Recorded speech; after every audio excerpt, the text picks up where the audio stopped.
Start again. Yeah, sorry. Alhamdulillah. Wassalatu wassalamu rasulillah. Wa ala alihi wa ashabihi man sara sabilihi ila yawmiddin amma ba'd. So again, regarding concerning that, we'll be picking up from this hadith that we started before we had a break. So this is hadith number 24 in the series of Nawawi rahimahullah. So in the series of Imam Nawawi rahimahullah, that is titled Arba'in, which is 40, just over 40 something hadith. So we have reached up to hadith 24 in this series, which is hadith of Abi Dharr. So of the system that we follow, that hadith will be read in Arabic and in English. So the brothers will read the hadith and then they translate into English. Then we'll start to explain the hadith by first having a tahrij of hadith. So first tahrij of the hadith by mentioning the sources that have mentioned this hadith by the books of the Sunnah al-Asliyah. Then we discuss concerning tahrij of tahrij with the hadith, the grading of the ulama on the hadith, and mention of the ulama who have taken certain position regarding this hadith. Then we discuss after then we discuss the narrator of the hadith with the sahabi, that if he has not been mentioned before and he been mentioned for the first time, then we'll mention the sahabi, something of that sahabi. Then we'll go into explain the hadith in two ways, one or three ways. One, discuss the hadith in general, al-shar ijmali. Then second, shar tafsili. Then we'll go into a more detailed discussion of the hadith regarding discussing certain points in the hadith and with some details. Then the third thing that we discuss the fawaid, the benefit of the hadith. So that's the system that we follow regarding this particular collection or shar of Al-Arba'in and Nawawi. So as a quick recap of this hadith, that this hadith, we said hadith 24 of what had been mentioned regarding the tahrij of the hadith. So the hadith of Abi Dharr. As for the tahrij, the author rahimahullah, he mentioned hadith, that he mentioned two narration, one of that of Imam Muslim of this hadith, then a second, which the narration is that of At-Tirmidhi, the hadith of At-Tirmidhi. So regarding concerning what is said tahrij of hadith, again, that hadith in the Sahih Muslim or in the Imam Muslim fi Sahih. Also the hadith is narrated by Imam Bukhari in his book Al-Adab al-Mufrad. So Imam Bukhari rahimahullah also have narrated this hadith in his book Adab al-Mufrad. So Imam Bukhari rahimahullah, just like Imam Muslim, that they have more than one books. So Imam Bukhari have several works of those Adab al-Mufrad that discusses concerning things of conduct and behavior. Also third of those who have collected this hadith, Ibn Khuzaymah fi Kitab al-Tawheed. So Ibn Khuzaymah rahimahullah, that is titled as Imam al-A'imma, that the Imam of the A'imma, that he has a book called Kitab al-Tawheed that discusses concerning matters of Aqidah, and in more so matters regarding Asma wa Sifat. So also this hadith has been mentioned in that book of Ibn Khuzaymah rahimahullah, Kitab al-Tawheed. And also fourth, At-Tabarani in his book, so Tabarani rahimahullah, that is the author of Ma'ajim, but also you have other books. So of his other works that he has a book called Musnad al-Shami'in. So Imam Tabarani, that what is works that are well more famous, al-Ma'ajim al-Thalath, al-Kubra wal-Sugra wal-Wusta. So those are ones that are well known of Tabarani. So he has these books that are called Ma'ajim or Mu'jam al-Tabarani. So there are three, the large one, the medium one, and the smaller. But also he has other works. So Tabarani rahimahullah have other works. Of those that he has a book called Al-Musnad al-Shami'in, that the most of the people of Sham. So also that hadith is mentioned. Also the book called Ad-Dua. Also he has a book that is Ad-Dua. So also this hadith is mentioned inside this book. And also others who have narrated this particular hadith they mentioned here, Al-Bayhaqi. So also the book is this hadith also been collected by Imam Al-Bayhaqi rahimahullah, and he has many books. So of those works that Al-Bayhaqi rahimahullah that he has As-Sunan al-Kubra. So he has As-Sunan al-Kubra. As-Sunan al-Kubra for Bayhaqi rahimahullah is of those books for a person regarding fiqh that is highly recommended, this book. Then also he has a book Al-Asma wa Sifat. So Al-Bayhaqi, he has a book called Al-Asma wa Sifat that discusses concerning matters that relate to Allah's subhanahu wa ta'ala name and attributes. Also important book in that topic or in that field. And also of another work that he have, Shu'ab al-Iman. So he has another large book that's called Shu'ab al-Iman that he discusses or collects the hadith regarding Shu'ab al-Iman, different matters of the branches of al-faith and others. And also he has a book called Al-Adab. So Al-Bayhaqi rahimahullah, he has a book called Al-Adab. Also, all these books we have mentioned, that they are in print. All the books that we have mentioned of Al-Bayhaqi, that they are in print. So this is the hadith that have been mentioned by the author rahimahullah.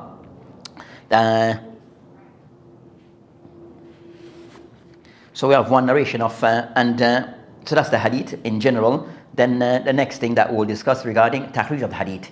So that's concerning this is takhrij of the hadith. And I mentioned the hadith concerned that they mentioned the hadith is authentic, as the hadith is collected by Imam Muslim, by way of the sanad al-matan. But also of the, let's say, lata'if, we refer to as lata'if regarding matter that relates to isnad or the hadith, that ulama of hadith may extract regarding certain, they say certain points, important points regarding, or those beneficial points regarding the hadith, that An-Nawawi rahimahullah, he mentioned regarding this hadith, كان أبو إدريس يعني خولاني. So Khawlani, one of the narrators of the hadith, he mentioned إذا حدث بهذا hadith, when he narrates this hadith, he mentioned جث على ركبتيه, that he will go down on his knees.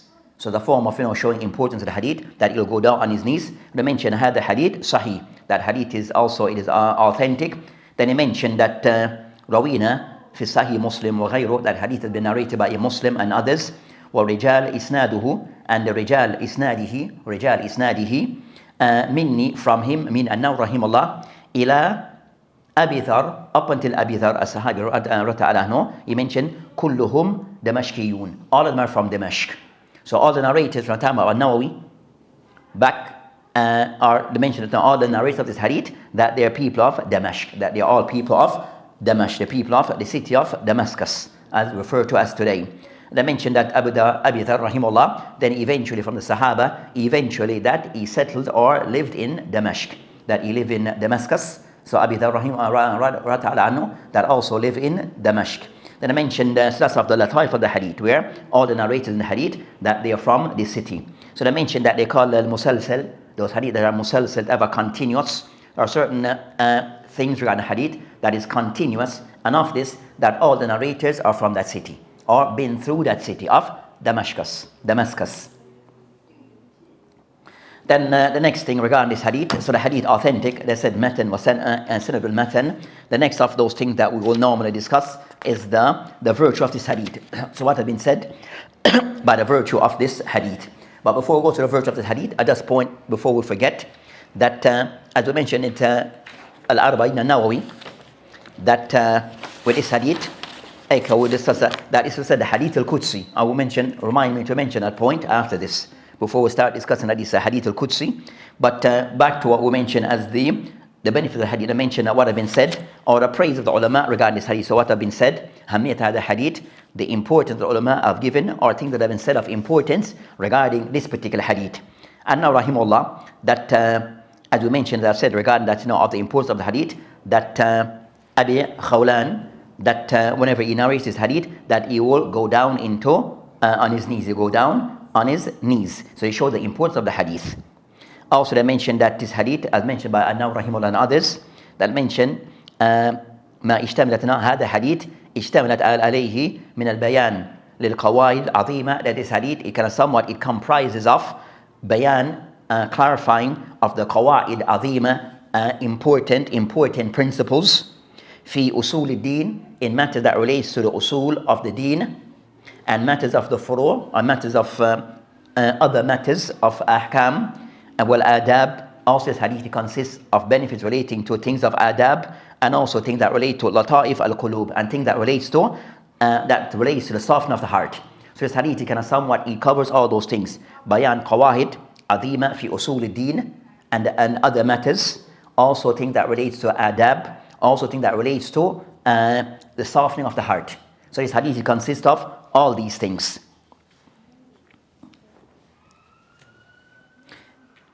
Then I mentioned by Ahmad ibn Hanbal rahimahullah, it is stated that Abi Abdullah Ahmad ibn Hanbal rahimahullah قال ليس لأهل شام, that the people of Sham hadithan ashraf min hadha hadith, that the people of Sham, they do not have a hadith that is more noble than this hadith.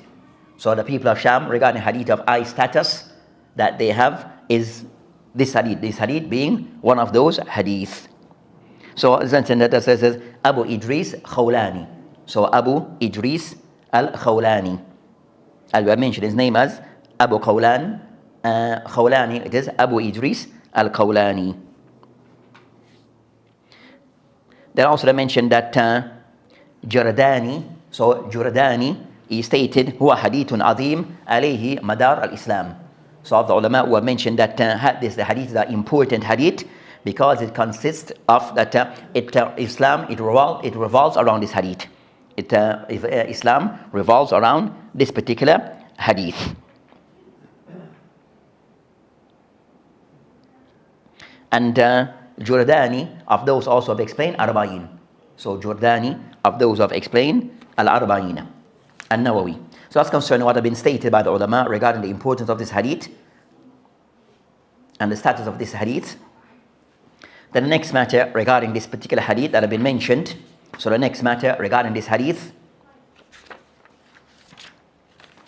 that this hadith, as we had stated before, it is classed as Hadith Aisha Al-Qudsi, Hadith Al-Qudsiyya. So in this collection of Al-Arba'in and Nawawi, that we have a few Hadith Al-Qudsi.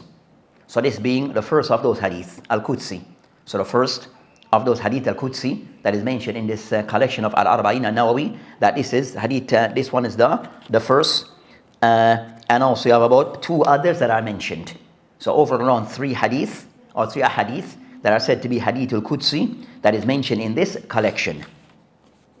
So of the things regarding these books, that when these books that study concerning of those things, kind of somewhat to point out, like in this collection, a hadith that are said to be, like going to this hadith, that of the notes to take, which of those, how many hadith is in Sahih Bukhari, how much in Sahih Muslim, how many hadith that are said to be discussed in this collection, so known which hadith in this collection are said under discussion between ulama regarding it being authentic. So kind of somewhat to take note of those things.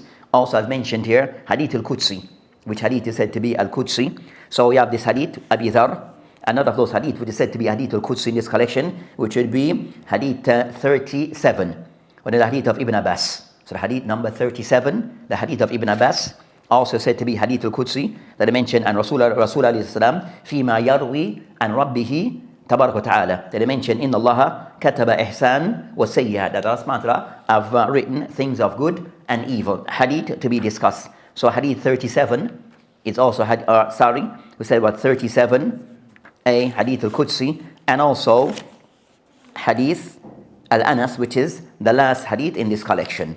The last Hadith, which would be the what? The 42nd Hadith. So the 42nd Hadith, the Hadith of Anas, also Hadith Al-Qudsi. So those are of the three Hadith Al-Qudsi that are mentioned in this collection. So this will be the first of those that we would cover, bi'awnillahi ta'ala. So we had mentioned regarding concerning, so of the discussion regarding this matter, and we have maybe discussed before regarding the matter regarding Hadith Al-Qudsi, regarding the difference concerning what is Hadith Al-Qudsi. Also discuss regarding the matter pertaining to Hadith Al-Qudsi, that wallah wal mana is from Allah subhanahu wa ta'ala, or the mana from Allah subhanahu wa ta'ala, and the wording from the Prophet of Islam. We have covered those things from what I can recall. Aywa. So it's the matter of that majority of the ulama. So you have the mana from Allah subhanahu wa ta'ala that's taken. The matter regarding that the wording of the hadith Al-Qudsi is from the Prophet of Islam or from Allah subhanahu wa ta'ala. So the Prophet of Islam is just mentioning what have been the wording given by Allah subhanahu wa ta'ala. So it's not per se his own wording of Hadith Al-Qudsi. So that's the matter of Ahl Sunnah, or majority of the ulama of the Sunnah, who have discussed this matter. That Hadith Al-Qudsi, that even the wording, the meaning and the wording is from Allah subhanahu wa ta'ala, that the wording is not from the Prophet of Islam. Contrary to a popular view of some. Contrary to a popular view of some, that the wording is from the Prophet of Islam and the meaning from Allah subhanahu wa ta'ala, that's a view that is held by some and somewhat a common view of some. But the ulama of the Sunnah, as we had mentioned before, that take a different position. Aywa? Could it be said that Hadith Al-Qudsi is a form of revelation other than the Quran, without any intermediary like Jibreel alayhi salam, for example? That's one thing that I mentioned regarding the tafriq between the difference between Hadith Al-Qudsi wal Al-Quran. So of those things that is mentioned regarding Hadith Al-Qudsi are differences. But as for the base regarding both from Allah subhanahu wa ta'ala, so both Hadith Al-Qudsi and even Hadith in general, that they are both from Allah, that Hadith or Quran, both from Allah subhanahu wa ta'ala. With Hadith Al-Qudsi, it have a higher rank or status, says higher than the normal Hadith, but lower than that of Quran. So it also discussed before regarding the difference between Hadith al-Qudsi and also Al-Quran. We discussed some of those differences from what I can recall. So,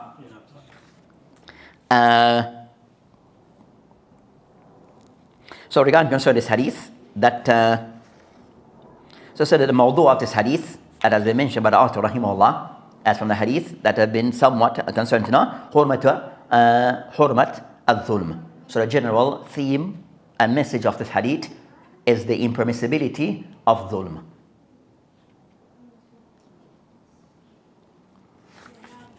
So also the hadith will cover other matters that regarding concern that the hadith it focused concerning other matters regarding of the primary one being concerning al-zulm, that of being of those primary thing, and also the hadith it discussed concerning matters regarding al-hidayah, that regarding concerning hidayah from Allah subhanahu wa ta'ala, and regarding concern so that the servant having the type of tawakkul or ruju', going back to Allah subhanahu wa ta'ala regarding matters regarding his risk, his sustenance, regarding concerning matters regarding his our hidayah, our guidance, it goes back to Allah subhanahu wa ta'ala.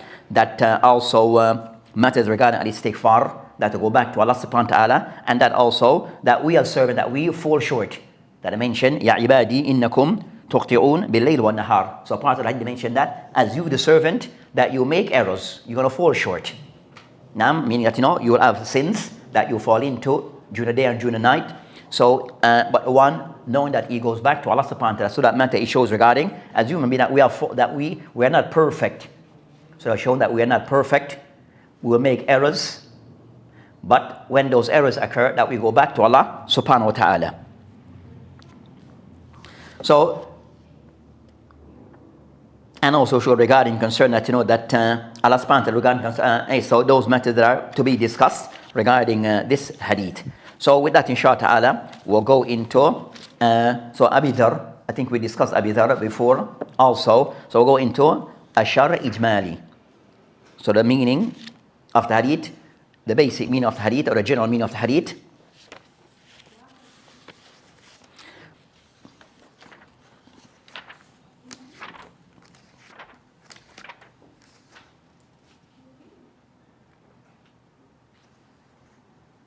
Of something to take note of, that's to take note of, as we said that regarding concerning Hadith al-Qudsi, that Ibn Taymiyyah rahimahullah, of those who, and some of his book, more inclined towards the view that Hadith al-Qudsi, as in the beginning of the book, then he explained this hadith and somewhat went into some detail regarding the matter regarding Hadith al-Qudsi, regarding concerning that the meaning and the wording from Allah subhanahu wa ta'ala, where he kind of somewhat inclined towards that the wording from the Prophet ﷺ, not from Allah subhanahu wa ta'ala. But in the end, when it is concerned the fawaid, so it's like indirectly inclined towards the view regarding that the wording from the Prophet ﷺ, not from Allah subhanahu wa ta'ala. Then at the end of the book he mentioned, when he discussed concerning the fawaid, he discussed concerning فقال وأن أحسن ما يقال في حديث القدسي, that the best thing that can be said regarding Hadith al-Qudsi أنه ما رواه النبي الإسلام عن ربه عز وجل. So he said the best way to describe Hadith al-Qudsi is that something that has been narrated by the Prophet ﷺ upon his Lord Allah subhanahu wa ta'ala. So the Prophet ﷺ on the authority of Allah subhanahu wa ta'ala, that's the best way to identify the mention. نقتصر على هذا ولا نبحث هل هو, أو can somewhat restrict ourselves to this. ولا نبحث هل هو من قول الله لفظا ومعنى. Is something from Allah subhanahu wa ta'ala regarding the wording and the meaning from Allah subhanahu wa ta'ala. So he said not to research or engage much in that matter, or not to dwell much into that matter, whether concerning the word and the meaning from Allah subhanahu wa ta'ala, or qawl, or min qawlillah, or from the statement of Allah subhanahu wa ta'ala, wa ma'na, from Allah subhanahu wa ta'ala, wa laf Nabi Islam, or from the Prophet Islam wording. So he said not to get into that matter, or to dwell too much into that matter. Not to dwell too much into that matter. I will mention now of majority of the Mashaykh of Ahl Sunnah of this day and age are not of this view, are the view that laf wal mana from Allah subhanahu wa ta'ala. Then he mentioned لأن, then he can somewhat conclude لأن هذا فيه نوع من التكلف, that going into detail regarding this matter, laf wal mana from Allah subhanahu wa ta'ala or not, he mentioned لأن هذا فيه نوع من التكلف, it can somewhat going over the top in research on that matter. وقد nahina and takallufa. We have been nuhina, that we have been forbidden to go into in depth into certain things. ونهينا أن تنتو أو وأن تأمق. That also we've been forbidden upon us kind of somewhat to be too excessive and also to go over the top on matters. So that's like his final conclusion on this discussion. Also, that's the Shaykh opposition. That's his position on that matter. I said, in some matters that is sometimes in some matters to compare. And yes, one can research further because the matter that you said, that is the matter on the discussion. So the matter is on the discussion. So for the talib, that to try to know, to investigate further, see what is the correct position. So Shaykh someone said, leave that matter and not go into go too much in detail on this matter. Can somewhat leave it. But for other ulama, that may see different. That the matter may need for the person at tahrir, for the person to be on point regarding what is the proper position, on the proper stance that we should have. So for some people to leave it, for the general Muslim, you can tell them to leave that matter. But for the person talib al-ilm, then it's different. For the talib al-ilm, especially this matter being discussed, and this case of Hadith al-Qudsi, that they occur in many books, that's something for one to look into and investigate. That's something which can be of benefit. And Allahu Alam, I don't per se see it as. They said that you have other the ulama have spoken about the matter and may disagree with the Shaykh. So at times they said to compare, to cross-reference matters that we said that are under great discussion, to look into and said to compare regarding what have been said by the ulama. There's nothing harmful for the person, the talib, to look more into the matter. So that's concerning that matter that he mentions there. So that's his advice. Those who wish to take it. Those who may wish to look further, then there's nothing that stops them.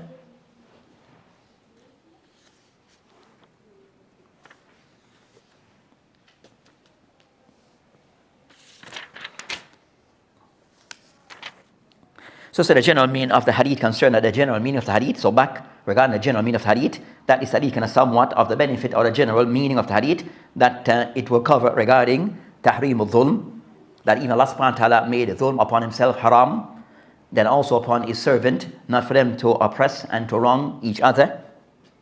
Also it shows regarding at-tafwid al-umur kullu ila Allah, that also a person taking back his affairs to Allah subhanahu wa ta'ala in matters regarding concerning that matters regarding hidayah of guidance, and that guidance is with Allah subhanahu wa ta'ala, and also matter regarding ma'ash, regarding the person's life, regarding his food, his clothing, then also for the person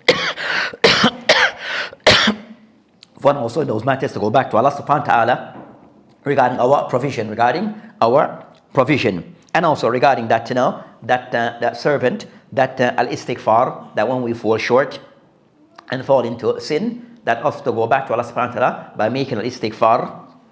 And also it shows that Allah subhanahu wa ta'ala is that his mercy and his rahmah and his forgiveness is vast for his servant, that he forgives of all sin except for the one who dies upon shirk.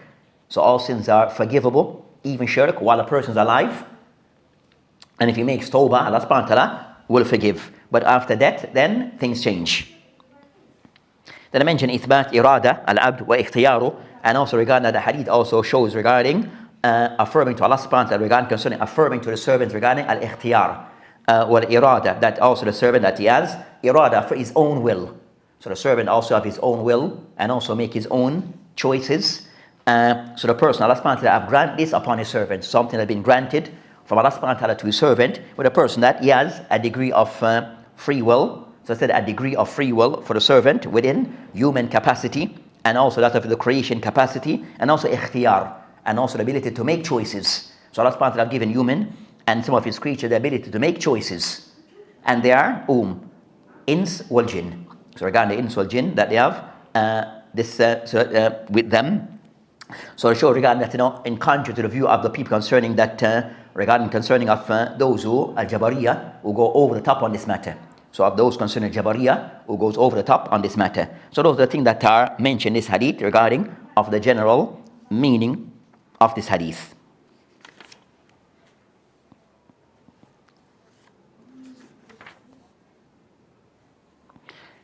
So as for the hadith concerning al-shar' al-tafsili, regarding this hadith,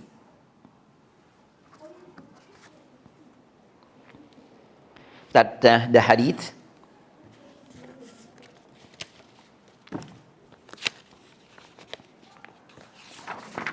the hadith starts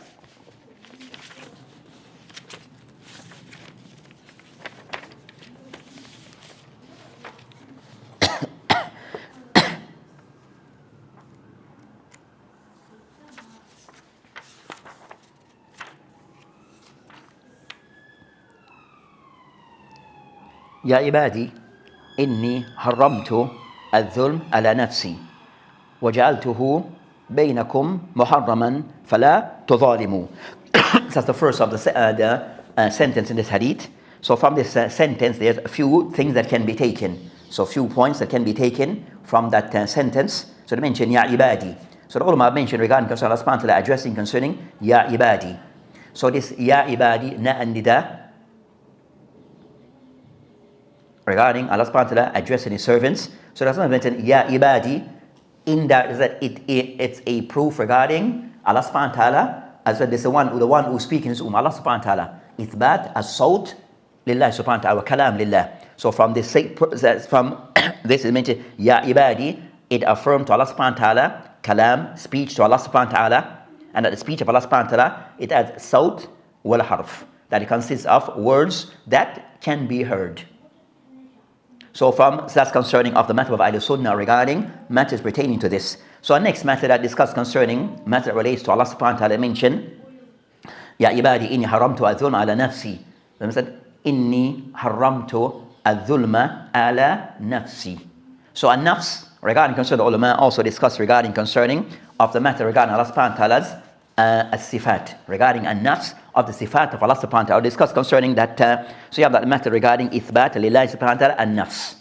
So the ulama, they discussed in the books, so mentioned books of Ibn Khuzaymah in his book Kitab al-Tawheed, because this is of the points that he discussed regarding ithbat an-nafs lillah, that regarding that to affirm to Allah subhanahu wa ta'ala that Allah subhanahu wa ta'ala is described as such with an-nafs.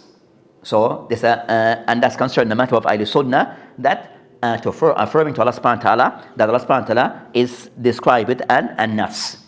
And you find many texts for this. So they said you have hadith, you have Quran and hadith affirming to Allah subhanahu wa ta'ala an-nafs with a general principle regarding that Ahlul Sunnah and what is expected from the Muslim, that we affirm to Allah subhanahu wa ta'ala by way of names attached to Allah subhanahu wa ta'ala or attributes attached to Allah subhanahu wa ta'ala, that we only affirm that which Allah subhanahu wa ta'ala affirmed to himself or his Prophet alayhi salam, without tahrif. So we affirm it to Allah subhanahu wa ta'ala, whether by way of names that he has named himself in the book, the Quran, or Allah subhanahu wa ta'ala have been named by his Prophet alayhi salam in a manner, so it's affirmed to Allah subhanahu wa ta'ala in a manner befitting to Allah subhanahu wa ta'ala, and also ala aqiqati, and also in its reality for what it is. So that's concerning ithbat to Allah subhanahu wa ta'ala with those principles that we affirm them and we believe that Allah subhanahu wa ta'ala is described or named as such. So that we affirm to Allah subhanahu wa ta'ala regarding names and attributes, then we that for one to believe that Allah subhanahu wa ta'ala is to be named as such, and with the meaning that comes with that word, and also is described as he had described himself or described by his Prophet alayhi salam. Then also they discuss, so that's concerning of those things that are attributed to Allah subhanahu wa ta'ala and nafs. So they mentioned regarding concerning an-nafs, thabitun lillahi subhanahu wa ta'ala in his book, the Quran, and also by way of the Sunnah. So many places mention, Allah subhanahu wa ta'ala mention, ta'lamu ma fi nafsi. Ta'lamu ma fi nafsi. So I mentioned that you know what is within me. Wa la a'lamu ma fi nafsik. And I do not know. So mention that I know what is within myself, and I do not know what is with you, Allah subhanahu wa ta'ala. So that's so regarding concerning that, and that concerning that Isa alayhi salam. So Isa alayhi salam speaking about himself, that he knows what is in himself. But he doesn't know regarding Allah subhanahu wa ta'ala. So it mentioned regarding concerning that affirmed to Allah subhanahu wa ta'ala mention, La a'lamu ma fi nafsik. I do not know what is with you. So Allah subhanahu wa ta'ala being attributed, or this attribute being attributed to Allah to Allah subhanahu wa ta'ala. I mentioned كتب ربكم على نفسه الرحمة. Now in Surah Al-An'am, so it mentioned كتب ربكم, that your Lord have written upon himself الرحمة. So it shows regarding Allah subhanahu wa ta'ala have been mentioned regarding of ascribed a nafs to himself. Then also by way of hadith we find concerning the hadith of Abi Dharr and others that have attributed to Allah subhanahu wa ta'ala, or Allah subhanahu wa ta'ala described as such. The next of those matters regarding an-nafs, they disagree regarding what is meant. An-nafs, which is, they mentioned, I just saw that Ibn Taymiyyah and others mentioned that.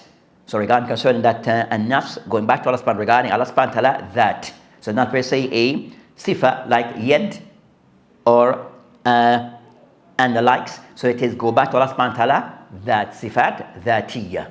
Nam, that is not removed from Allah subhanahu wa ta'ala. So that's concerning in a nutshell regarding a sifa and nafs, going back to Allah subhanahu wa ta'ala, that attribute of Allah, or that being affirmed to Allah subhanahu wa ta'ala. Then they mention al-zulm. So regarding of those points of the hadith, they mention ya ibadi. So they mention ya ibadi, that they mention ya ibadi, that address is to man and jinn. So mankind, whether Muslim, ya ibadi, inni haramtu al-zulm, that applies to all of Allah subhanahu wa ta'ala's servants. That will include Muslim and non-Muslim. That includes ya ibadi, is an address to all of Allah subhanahu wa ta'ala's creatures, or to mankind and the jinn, by way of Muslim. Amongst mankind will be Muslim and non-Muslim. Muslim and non-Muslim, male and female alike, whether you're old or young. So everyone is addressed, so everyone is included and addressed in this ya ibadi, and also it will include a jinn, as both of their faculty regarding to make choice on matters, and that they are accountable for their actions. So regarding of those who are accountable for their actions, that's a mankind, al-ins wal jinn. Nam. So it mentioned ya ibadi inni haramtu al-dhulm. So of the point it mentioned al-dhulm.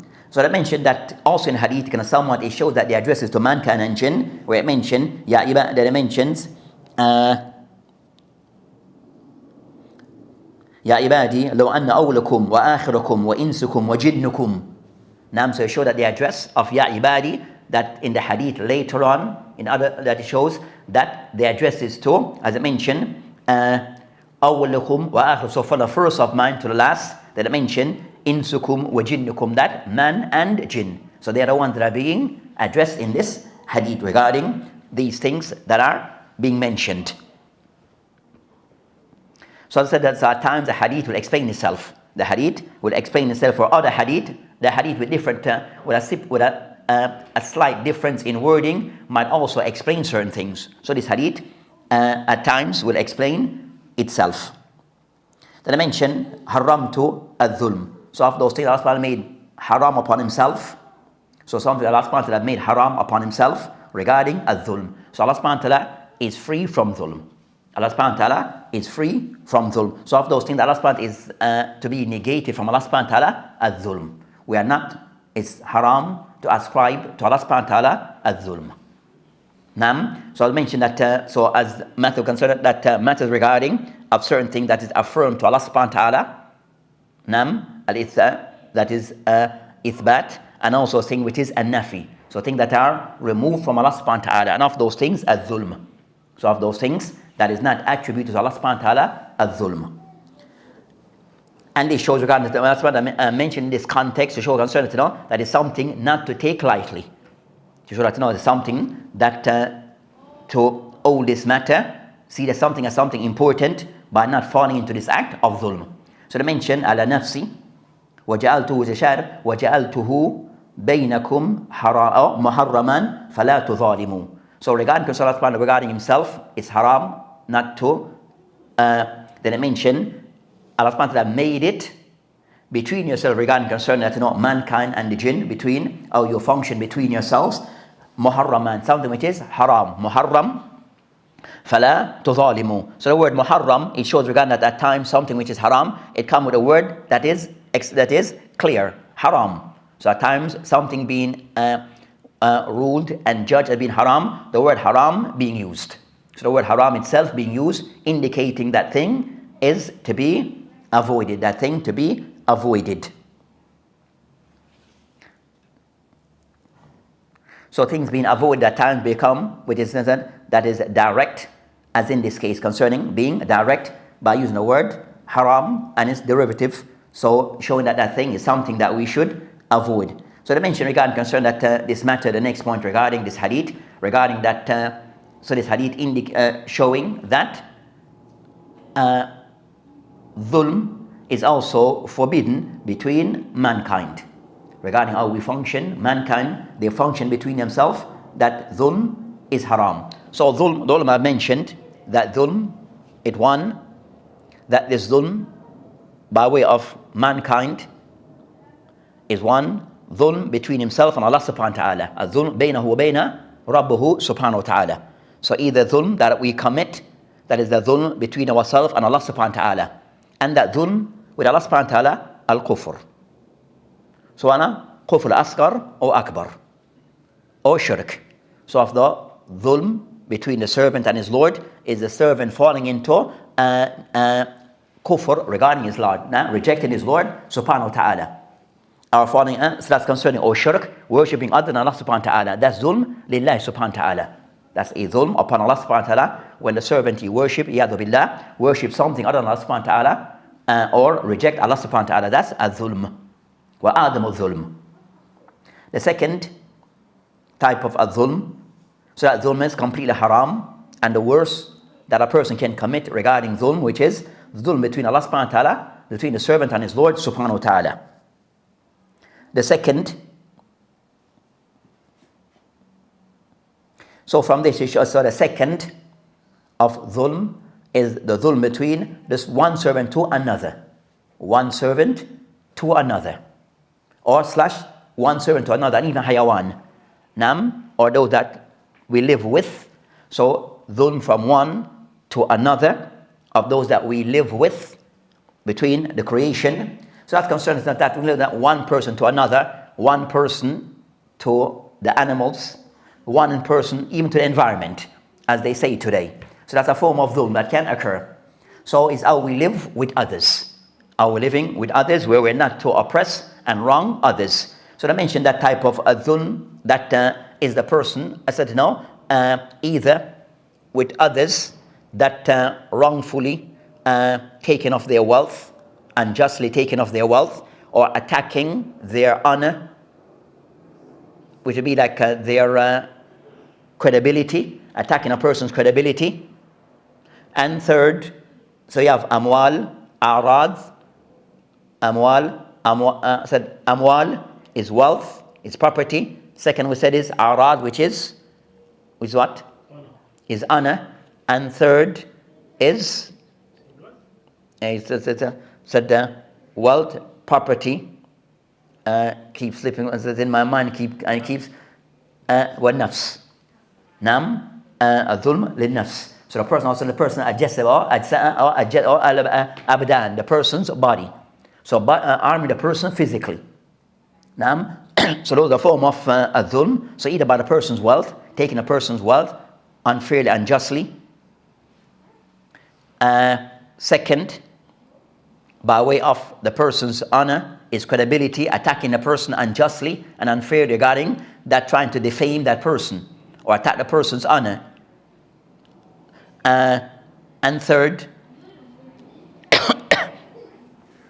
and that concern a person's honor could be said shara, and could be concerning passing judgment on others unjustly.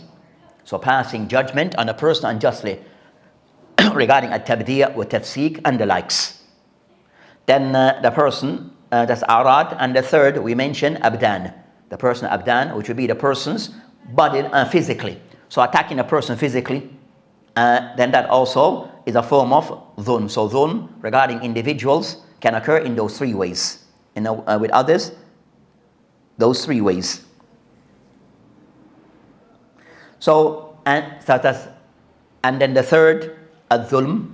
So we said between the servant and his Lord, between the servant and others, and the third what? The third between the servant and himself. The servant doing wrong to himself, which is al-ma'asi. So a person might involved in doing some type of act of ma'asi to himself or harming himself, whether physically, by either physically harming himself or intoxicating his mind. So a person that, so those things are harmful things to himself, inflicting harm to himself or to herself, and also by way of by things of intoxicant of his mind and the likes. So the person, his own well-being, his physical well-being, his mental well-being, or even say his spiritual well-being. All of those things, the person can sometimes harm himself in those ways. So it's spiritual, as they say, that way of concern, a person falling into ma'asi. The person falling into ma'asi, والذنوب, whether major or kaba'ir al-dhunub, where that also have it impact on the individual. It impact on the individual, himself or herself. Then also, second, that's spiritual. Then second, physical, that a person harming himself physically, or the person mentally harming himself mentally by intoxicating of his mind and the likes. So that's concerning different ways of dhulm that fall into those three categories. With dhulm, and so to finish now, they say al-dhulm also anwa. Dhulm, anwa, al-dhulm. Of dhulm, that anwa al-dhulm, that one, tarak al-muhsin bila jaza. That a person have done well, not compensating that person properly. So the person may have done something good, but he's not being compensated, rewarded for the good that he did, to the extent of the good that he did. So the person did something and he was not rewarded for this. Between ourselves, even Allah subhanahu wa ta'ala, for the person that does good, is rewarded with Jannah or things in the dunya. So in between ourselves, so of dhulm at times may occur, that a person have done good but not compensated appropriately. Then that's sometimes the form of dhulm. So in that you might find that of that ear also find regarding, so that's a form of dhulm that sometimes occur. Second, mu'aqibat, so a person being punished for something he didn't do. That's a form of dhulm. So a person who's being punished for something he did not do. So that's a form of dhulm. So a person being punished for something, a crime that he did not commit. Then that's dhulm. Also they mention yu'aqib al-insan bidhanb ghayru, that punishing a person for a sin, the sin of another person.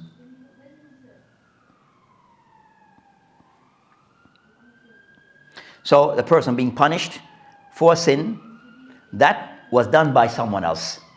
Something committed and done by someone else, that is being punished for that sin. Then also they mention al-dhulm,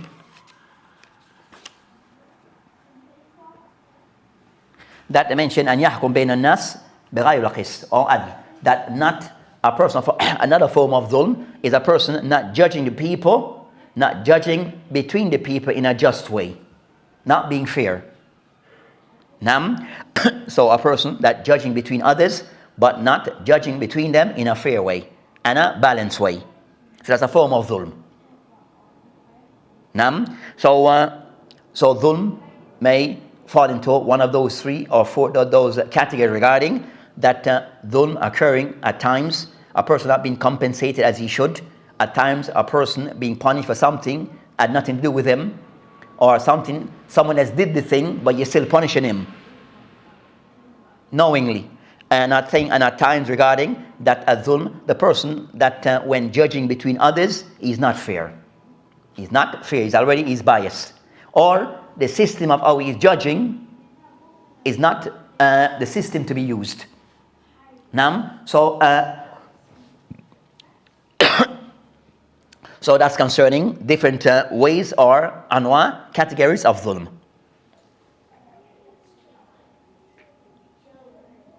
They mention also at-tasarruf fi mulk al-ghayr bighayri idhni. Also a form of dhulm is for a person to misuse other people's things. So misuse, or the person that you're using something that is not yours, or misuse of other people's things. So a person, tasarruf, which is a person using something that is not his, and was not giving permission,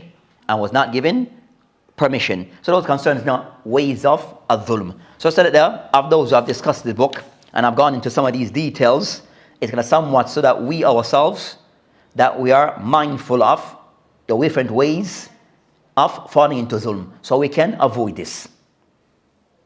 So the thing is to clarify these things in some type of detail, which is for a person to avoid falling into dhulm. So I mentioned al-dhulm in a nutshell could be summarized al-dhulm as وَضَعَ أَشْيَاءَ فِي غَيْرِ مَوْضِعِهِ, that to place something in other than its right place. That is al-dhulm. To place something in a place that is not deserving. That is al-dhulm. And the opposite is al-adl. To place something where it is deserving. Put things in their right place and order. Dhulm is placing things in their wrong place and their wrong order.